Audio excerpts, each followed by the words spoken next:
There are lots of things I remember about the street where I grew up. There was the time I got my bike stolen, and the time we found my friend's dog who had been missing for weeks. It all happened right around the block from where I lived. The most memorable thing about that area is one that I wish I could forget. I could see the house across the street from my bedroom. Since I lived in the second floor above the living room of my house, I could see that the neighbors across from us had a pool in their backyard. All of the houses had brick walls or fences around the yard, so you could never tell what it looked like from just walking in front of it. Their house was also 2 stories high, but it was the oldest house in the whole street, and it always looked like it could use some work. The family that lived there moved out suddenly. The only one in my family that actually talked to them was my dad. He talks to everyone. I asked my dad why they moved out and if we could ever go and hang out in their yard since the house was empty. Instead of a no, he gave me a lecture about trespassing and the consequences of it.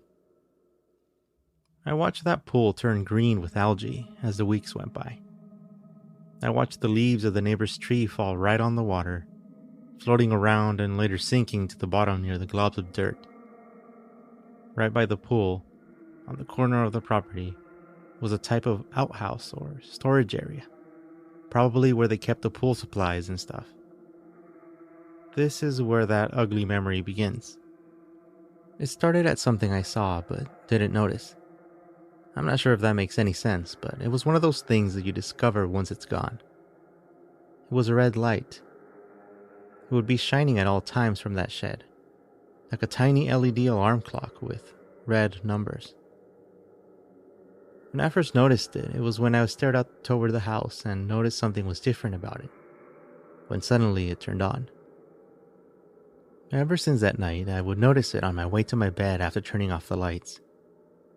That red light, reflecting from the pool, turning it into 2 lights, though one of them was only a reflection in the pitch darkness of that backyard. The house must have been empty for several months by the time I started noticing that the light would go out sometimes at night, and I'd wait for it to come back.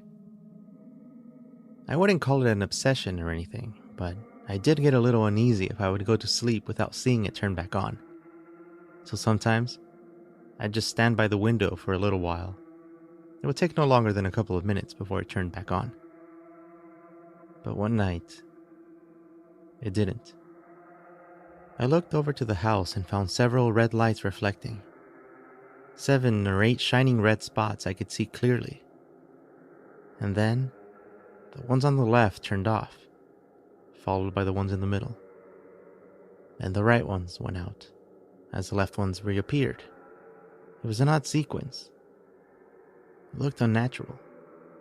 Suddenly, a distant splash and the image of many shiny red lights reflecting through the wavy water of the pool showed up. I shut the curtains, afraid of something, but didn't know what. As a few more weeks passed, I started noticing something else around the pool. The shed door would sometimes be open. I didn't think anything of it, of course. If a door is unlocked, it is bound to swing open and close sometimes.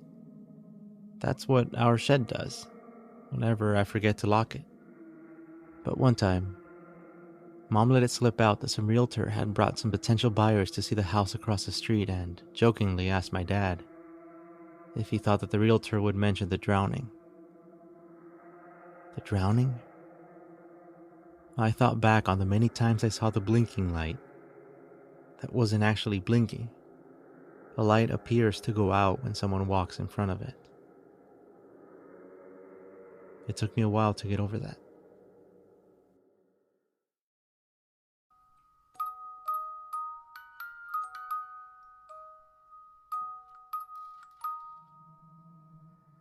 Let's first be clear and tell you that I don't believe in ghosts.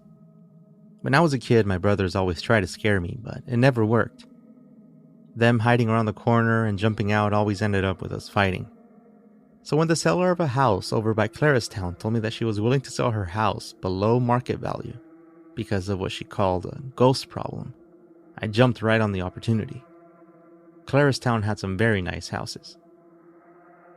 After our first meeting, I told Mrs. Brown that she should find a way to make better deals because starting a call by saying that you're desperate is no good way to do business. But I digress. The house was nice. It was big, had a big field all around it, and it had recently gotten a plumbing and electrical renovation. Tens of thousands of dollars had gone into the house recently, so either this woman needed a quick buck or this ghost thing was real. We had lots of potential buyers, but the two serious couples that were into it backed out of the deal after looking into the history of the home. I looked into it as well, and there was nothing serious except for a newspaper article about the death of a young girl inside the house, written in the early 1900s, and another kooky online article talking about a paranormal investigation that took place there. They even mentioned Mrs. Brown in there. According to the online article, a frustrated homeowner, Mrs. Brown, was trying to get rid of a ghost that haunted her house. She would see the cabinets shut, hear the floors creak, and even saw the ghostly figure a couple of times. The creepiest thing out of everything was the way that the little girl wandered around the home, as though looking for something.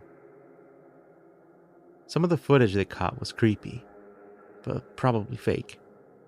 People can do bizarre things with cameras and computers nowadays. After 4 months, the house had not sold yet. We lowered the price again, and finally, after the offer was simply too good, I decided to buy the home for myself. The worst that could happen was that it would sit on the market for a while until it sold, and I would make some serious cash by just holding on to it. Mrs. Brown was happy, but seemed concerned for me. I told her I might move in for a few months just to check it out and finally meet her ghost friend. But Mrs. Brown didn't like that joke. After about a month, I started hearing things around the house. Literally around it.